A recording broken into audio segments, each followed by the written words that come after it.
বন্ধুরা, আজকে তোমাদের সাথে একদমই অন্যরকম স্বাদের আর একদম কম উপকরণ, কম তেল মশলায় একটা মাংসের রেসিপি শেয়ার করতে চলেছি। আমরা তো অনেক রকম ভাবে বাড়িতে মাংস বানিয়ে খাই, কিন্তু এরকম পদ্ধতিতে বাড়িতে যদি একবার মাংসটা তোমরা বানিয়ে নাও, তাহলে কিন্তু রাতের ডিনারটা একেবারে জমে যাবে। খুব একটা বেশি তেল ঝাল মশলা কিন্তু এর মধ্যে নেই, আর খেতেও কিন্তু সব থেকে আলাদা। তো চলো দেখে নেওয়া যাক রেসিপিটা। তার জন্য আমি এখানে একটা বড় মিক্সিং বোলের মধ্যে নিয়েছিলাম 500 গ্রাম চিকেন। আমি এখানে উইথ বোন চিকেন নিয়েছিলাম। তোমরা চাইলে বোনলেস চিকেন দিয়েও করতে পারো, অথবা উইথ বোন চিকেন নিয়েও করতে পারো। এতে করে কিন্তু রেসিপিটা খেতে আরও বেশি টেস্টি লাগে। এবার চিকেনটা ম্যারিনেশনের জন্য এর মধ্যে একদম সামান্য আর অল্প উপকরণ অ্যাড করতে হবে, যার মধ্যে প্রথমে দিচ্ছি 100 গ্রাম ফ্যাটানো টক দই। আর এই টক দইটা কিন্তু আমার ঘরে পাতা টক দই। আর টক দই কিভাবে খুব সহজে বাড়িতে পাততে হয় তার একটা সহজ রেসিপি আমার চ্যানেলে অলরেডি দেওয়া রয়েছে। তোমরা চাইলে কিন্তু রেসিপিটা চেক করতে পারো। আমি এখানে লিঙ্ক ডেসক্রিপশন বক্সে দিয়ে দেবো। তারপরে এর মধ্যে অ্যাড করতে হবে 2 পাতিলেবুর রস। তারপরে অ্যাড করতে হবে 1 চা চামচ ভর্তি করে গোলমরিচের গুঁড়ো। লেবুর রস আর গোলমরিচের গুঁড়োটা কিন্তু এখানে বেশি পরিমাণে অ্যাড করতে হবে। তারপরে এখানে দিচ্ছি 1/2 চা চামচ গরম মশলার গুঁড়ো। দেবো এখানে স্বাদ মতন বা পরিমাণ মতন নুন। আমি এখানে 2 চা চামচ নুন দিয়েছি। 500 গ্রাম চিকেনের জন্য আমি এখানে নুনটা একেবারে বেশি পরিমাণে অ্যাড করে দিলাম। এতে করে কিন্তু রান্নার সময় নুনটা লাগবে না। আর সবশেষে অ্যাড করতে হবে 2 টেবিল চামচ ভর্তি ভর্তি করে আদা রসুন বাটা।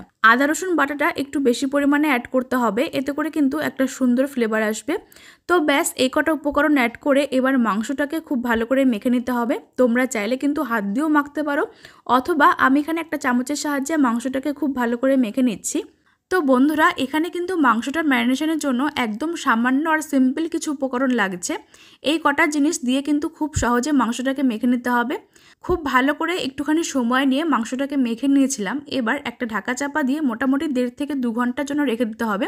তবে তোমাদের হাতে যদি সময়টা একদমই কম থাকে, তাহলে কিন্তু মোটামুটি আধ ঘন্টার জন্য রাখতেই হবে। এতে করে কিন্তু মাংসটা খেতে বেশি টেস্টি লাগে। তো আমি এখানে 2 ঘন্টা রেখে দিয়েছিলাম। তো ফিরে আসছি 2 ঘন্টা পর। এবার গ্যাসের ওপরে একটা কড়াই বসিয়ে দিয়েছি। কড়াইটা খুব ভালো করে গরম হয়ে গেলে এখন এর মধ্যে দিচ্ছি পরিমাণ মতন কিছুটা তেল। আমি এখানে 5 থেকে 6 টেবিল চামচ সাদা তেল ব্যবহার করেছি।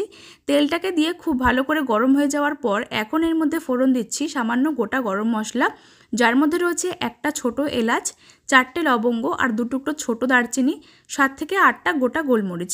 আর দিচ্ছি সামান্য পরিমাণে একটুখানি গোটা সাদা জিরে।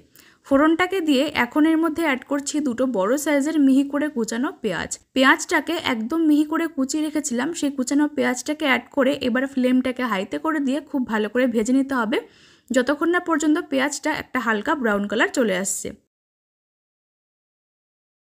তো আমি এখানে বেশ কিছুক্ষণ সময় নিয়ে পেঁয়াজটাকে হাই ফ্লেমে ভেজে নিয়েছিলাম। আর দেখতেই পাচ্ছ পেঁয়াজটা কিন্তু একদম পুরোপুরি ভাজা হয়ে একটা ব্রাউনিশ কালার চলে এসেছে। এবার এর মধ্যে অ্যাড করছি 1 টেবিল চামচ কাঁচা লঙ্কা বাটা। তোমরা চাইলে কিন্তু কাঁচা লঙ্কা বাটাটাকে স্কিপ করতে পারো, তবে আমি এখানে হালকা ঝালের জন্য কাঁচা লঙ্কা বাটা ব্যবহার করেছিলাম। 1 টেবিল চামচ কাঁচা লঙ্কা বাটা ইউজ করে এবার খুব ভালো করে মিশিয়ে নিতে হবে। যে যেরকম ঝাল খেতে পছন্দ করো সেই মতন কিন্তু ঝালটাকে অ্যাড করবে। তো আমি এখানে কাঁচা লঙ্কা বাটা দিয়ে খুব ভালো করে তেলের সাথে মিশিয়ে নিয়েছি। এবার এর মধ্যে যে আগে থেকে মাংসটাকে মাখিয়ে রেখেছিলাম, সেই মাংসের পিসগুলোকে তুলে নিয়ে তেলের মধ্যে দিয়ে দিচ্ছি। এর মধ্যে কিন্তু এখন গ্রেভিটাকে অ্যাড করব না, শুধুমাত্র মাংসের পিসগুলোকে এর মধ্যে অ্যাড করতে হবে। তাই আমি এখানে গ্রেভিটাকে বাদ দিয়ে সমস্ত মাংসের পিসগুলোকে তেলের মধ্যে দিয়ে দিয়েছি। তারপরে ফ্লেমটাকে হাইতে করে দিয়ে মোটামুটি 5 থেকে 6 মিনিট মাংসগুলোকে এপিটোপিট করে একটু ভেজে নিতে হবে। প্রথম 5 মিনিট মাংসগুলোকে হাই ফ্লেমে ভেজে নেব, তাহলে কিন্তু জুসিনেসটা একদম বজায় থাকবে আর মাংসটা খেতেও ভালো লাগবে। তার জন্য আমি এখানে হাই ফ্লেমে প্রথমে মাংসগুলোকে এপিটোপিট করে ভেজে নিয়েছি। আমি এখানে 5 থেকে 6 মিনিট হাই ফ্লেমে মাংসগুলোকে উল্টে পাল্টে একটু ভেজে নিয়েছিলাম। আর দেখতেই পাচ্ছ এর কালারটা কিন্তু হালকা চেঞ্জ হয়ে গেছে। এবার এর মধ্যে আগে থেকে মাখানো গ্রেভিটাকে অথবা স্টকটাকে অ্যাড করে দিচ্ছি। বাকি মিশ্রণটাকে দিয়ে খুব ভালো করে এবার মিশিয়ে নিতে হবে। তো বন্ধুরা, রেসিপিটার মধ্যে আলাদা করে কিন্তু কোনো রকম জল দেওয়ার দরকার নেই। যে পরিমাণ জল ছাড়বে সেটা দিয়ে কিন্তু খুব সহজে রান্নাটা হয়ে যাবে। এবার আমি এখানে ফ্লেমটাকে লো টু মিডিয়ামে করে দিয়ে খুব ভালো করে মাংসটাকে নেড়েচেড়ে মিশিয়ে নেব। এবার ঢাকা বন্ধ করে দিয়ে মোটামুটি 10 থেকে 12 মিনিট মাংসটাকে আমরা সেদ্ধ করে নেব। 10 থেকে 12 মিনিট এইভাবে ঢাকা চাপা দিয়ে রান্না করে নিয়েছিলাম। এবার ঢাকাটা তুলে নিচ্ছি। আর দেখতেই পাচ্ছ এর থেকে কিন্তু কতটা জল ছাড়তে শুরু করে দিয়েছে। এর মধ্যে কিন্তু আলাদা করে কোনো রকম জল দেওয়ার দরকার নেই। তো আমাদের এখানে এখন একটাই কাজ, ফ্লেমটাকে মিডিয়াম টু হাইতে করে দিয়ে কন্টিনিউ নাড়াচাড়া করতে হবে যতক্ষণ না পর্যন্ত এর স্টকটা একটু টেনে আসছে। আরও 5 থেকে 7 মিনিট সময় নিয়ে এইভাবে নাড়াচাড়া করে নিয়েছিলাম। আর দেখতেই পাচ্ছ গ্রেভিটা কিন্তু আগের থেকে একটু টেনে গেছে আর মাংসটা কিন্তু একদম প্রপারভাবে সেদ্ধ হয়ে গেছে। রেসিপিটা করতে কিন্তু একদমই বেশি সময় লাগে না, খুব তাড়াতাড়ি কিন্তু রান্না হয়ে যায়।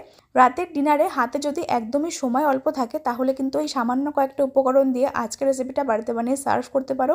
তো বন্ধুরা, আমার এখানে লেমন পেপার চিকেন একদম রেডি হয়ে গেছে। তোমরা এখানে গরম গরম রুটি পরোটা দিয়ে সার্ভ করতে পারো, খেতে কিন্তু জাস্ট ফাটাফাটি লাগে।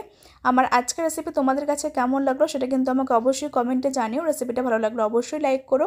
রেসিপিটা ফেসবুক থেকে দেখলে পেজটিকে ফলো করে দিও, ইউটিউব থেকে দেখলে আমার চ্যানেলটিকে সাবস্ক্রাইব করে পাশে থাকা বেল আইকনটাকে প্রেস করে দিও।